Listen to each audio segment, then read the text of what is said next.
আসসালামু আলাইকুম প্রিয় দর্শক, আপনাদের অনেক অনেক শুভেচ্ছা জানাচ্ছি ডাক্তার আরিফ ফিটনেস সেন্টারের পক্ষ থেকে।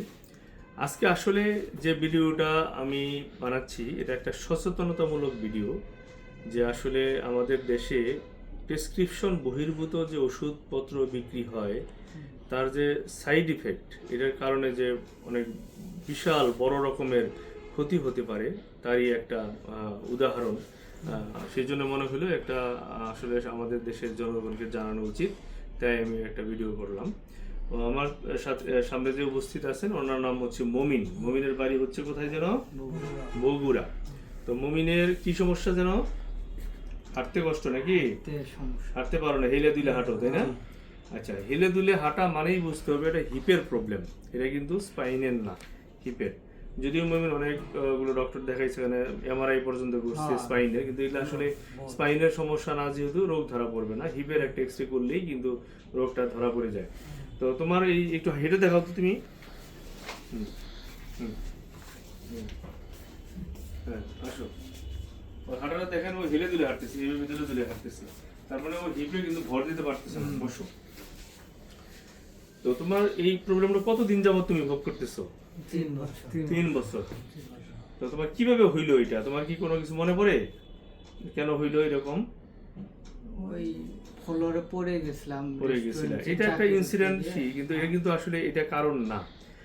তো আমি যেটা হিস্ট্রি নিলাম, যে ও মোটা হওয়ার জন্য কি খাইছিল যেন? ছানবিটা। এটা আমরা যারা সালসা বলি, যে রুচিবর্ধক ওষুধ, যেটা বাজারে আয়ুর্বেদিক ওষুধ হিসাবে বিক্রি করা হয়, বা বলা হয় যে এর কোনো পার্শ্ব প্রতিক্রিয়া নাই।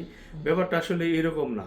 ওই যে ওষুধটা, ওর মধ্যে কিন্তু স্টেরয়েড দেওয়া থাকে, যে স্টেরয়েড দেওয়ার কারণে রুচি বেড়ে যায়, রোগীর কিন্তু পর্যাপ্ত রুচি বেড়ে যায়, খাওয়া দাওয়া হেভি হয়, রুচি বাড়ে, তখন প্রচুর খেতে পারে।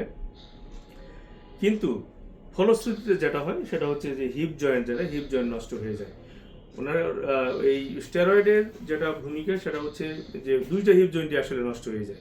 যদি আঘাতের কারণে হয় তখন কিন্তু একটা নষ্ট হইতে পারে, কিন্তু দুইটা যখন নষ্ট হবে তখন কিন্তু সেটা ধরেই নিতে হবে যে স্টেরয়েড ইনডিউসড বা অন্য কোনো ইমিউনোলজিক্যাল প্রবলেম আছে।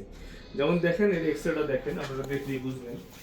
খেয়াল করেন, ওনার এটা হলো রাইট হিপ, এটা রাইট হিপ, এটা হলো লেফট হিপ। খেয়াল করে দেখেন, ওনার দুইটা হিপ জয়েন্টই নষ্ট হয়ে গেছে, দুইটা হিপ জয়েন্টই নষ্ট হয়ে গেছে।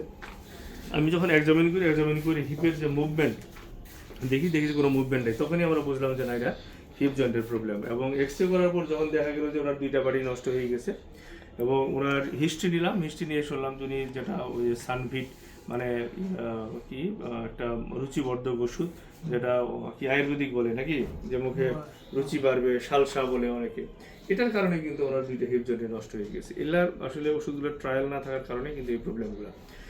তো যাই হোক, যেটা হচ্ছে মমিনের এই দুইটা হিপ জয়েন্টই নষ্ট হয়ে গেছে। এখন হিপ জয়েন্টটা নতুন করে এটা তৈরি হবে না, হিপ জয়েন্ট এটা প্রতিস্থাপন করতে হয়, নতুন করে আমরা এটা চেঞ্জ করে দিলে আবার ওর হাঁটা চলা স্বাভাবিক হয়ে যাবে, নামাজ কালাম দিকে সব কিছু স্বাভাবিক হয়ে যাবে। আমরা যেটা করে থাকি সেটা এরকম, এখানে বল এবং সকেট দুইটাই চেঞ্জ করে দেওয়া হয়। এই যেটা সকেট দেখতে পাচ্ছেন, এরকম একটা সকেট দিয়ে দেওয়া হয়, এটা বল দিয়ে দেওয়া হয়, এটা দুইটাই চেঞ্জ করে দেওয়া হয়, তখন আবার রুগী স্বাভাবিকভাবে হাঁটা চলা করতে পারে।